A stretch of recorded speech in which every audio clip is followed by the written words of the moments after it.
Karibu katika channel yetu ya Mautundu Online, na kama ni mara yako ya kwanza kutembelea katika channel hii, subscribe chini ya video hii na utakuwa mwanafamilia wetu na hautopitwa na habari zetu za kiburudani zinazokiki na kumeki headline ndani na nje ya nchi ya Tanzania.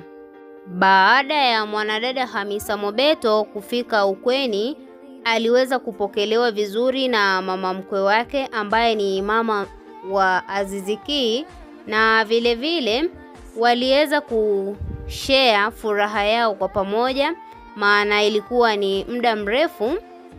wawili hawa kuwa wako mbali, na umbali huu ulisababishwa na mambo mengi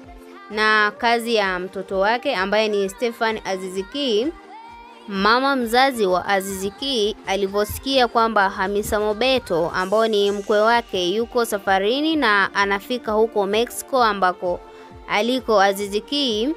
aliweza kuandaa tafrija fupi ambayo ilikuwa ni kwa ajili ya kumpokea Hamisa Mobeto, na tafrija hii iliweza kwenda vizuri kama walivyopanga familia ya Azizi Ki, na waliweza kupiga picha za pamoja wakiwa kama familia, ambapo ni Azizi Ki, mama yake mzazi na Hamisa Mobeto. Na baadaye Hamisa Mobeto aliweza kuzichukua hizo picha na kuposti katika kurasa zake za mitandao ya kijamii na kusema kwamba anashukuru kukutana na familia hii, maana ni moja kati ya familia ambayo inamuonyesha upendo wa dhati, na ni upendo ambao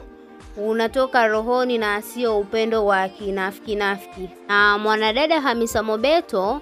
kwa siku ya leo anaweza kusema kwamba ni mtu mwenye furaha, kwa sababu ni moja kati ya siku ambayo alikuwa anaitamani kwamba